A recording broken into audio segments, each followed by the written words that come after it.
Welcome back as we get going with some of the spring sports here at Bethany. You are on the Bethany Sports Beat. Don Westfall, Director of Athletics at Bethany. We're going to talk baseball at this point. We'll bring in Ryan Kragh, baseball coach for the campus. And coach, season basically upon us, although you look outside, and I guess a quick question before we start talking about the season as a whole as you get ready to go down to Tucson, but with the weather the way it is, obviously you have to be optimistic that when you guys come back with very little snow left on the ground, you're going to be able to get right back outside after your week down in Arizona. That's what we're hoping. So, I mean, it's, right now it's looking like, I went out there the other day and it's the water's gone, so we're hoping there's not a lot of frost in there. And, I think it was 2 years ago we were able to practice outside when we got back. So, hopefully that happens, and it would definitely be a boost for us. It sounds kind of trivial and stuff, but for some people, the adjustment of not being able to go back outside, we've been down in Arizona for a week and then have to come back in the gym.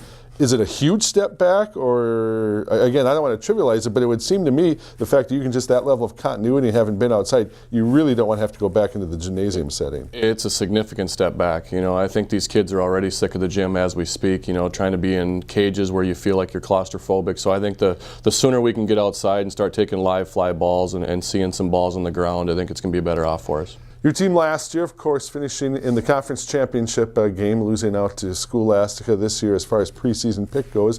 You're in the third slot. You like that spot? You agree with where the coaches put you in it? I would have predicted third for us. I mean, I think when you lose, like you and I have talked about this before, when you lose 5 of your top hitters, I think you're going to have some rebuilding to do. I think we have some guys that can step up and do it. It's just a matter of, seeing them go out there and perform. So you lose your top 5 hitters, so is it a little bit of an understatement that the pitching is going to have to carry this team, at least in the first half of the season? I would think so, and I don't think we really lost many pitchers, and I think we gained a couple nice left-handed pitchers. And Alex Zentis is going to be a real good pitcher for us, same with Anthony Radloff. So I think we got some kids that I think are going to be able to keep us in games. It's just we got to find some offense.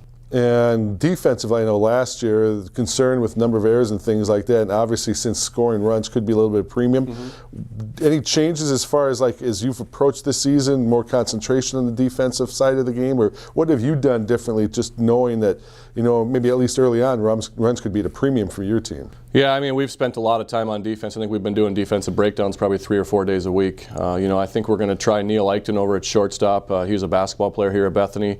I think he's going to add a nice little dynamic. He's a very good defensive shortstop. I think Jordan Grams will still play some shortstop, but I think we'll have some different options, which we haven't had last year. All right. So you mentioned a couple names there defensively, but as we talk about your pitching core, who would you anticipate would be some of the top guys, at least as you move and get ready for things down in Arizona? Well, I think, Alex Zentis will be our number one guy. I don't think we're really going to have a true number one, but Alec will be up there, and then you got Cody Leitner, Anthony Radloff. I think Nick DeWan's had a really good freshman campaign. So, I think there's some guys there. Brandon Olson's going to be another guy that we're going to lean on heavily. So we're going to have some arms. It's just a matter of trying to put it all together and piece it together in the right spots. All right. As far as the offense goes, who at least those guys in the middle of the lineup there can maybe produce some runs for you? Well, Nick Kildine was a freshman all-conference kid for us. I think he's going to have a really good year. Had a really good year last year as a freshman. I think Drew Quam, again, had some home runs, had some pop in his bat. I think he's going to be successful for us. And then after that, it's going to be guys that can get on base, get hit, walk, whatever they can do to get on base. And you got your Jordan Grams and your Kevin Harris and Josh Montbriand.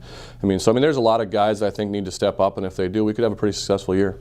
So, goals for Arizona. Do you as a coach, especially with a little bit of a turnover offensively, do you put a lot of stock in, we want to go down there and win an X number of games, or is it just more, we want to see improvement? Again, the guys haven't even been outside yet, so how much of it for you is the win-loss record? How much of it are you looking at other things in Arizona? I don't know if we've ever really concentrated on the win-losses in Arizona. We've had really, really good teams. We were just talking about this with Lucas Hurd. We've had teams where we were, I thought, one of the better teams in the conference, and we came back 1-11. So I think it's one of those deals where we're kind of at a disadvantage because the first team I think we're playing on Sunday already has 7 or 8 games in. So it's more for us just to see where people are at, how they're going to fit into our program, where they're going to fit in the lineup, where they're going to fit in the rotation. Are they going to be a bullpen guy? Are they going to be a long guy?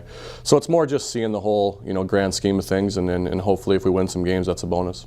In conference, Scholastica, the team to beat. They continue to be that. They've won it so many years in a row. And again, conference preseason poll put them in the #1 slot. That's the team everyone's gunning for. Yeah, they're going to be. They didn't lose anybody. I mean, I think they lost one pitcher. I think Northwestern's going to be very good as well. I don't think they lost a lot. But with the way our conference is set up this year with that whole new 2-game series instead of the 3, I think that's going to add a different dynamic.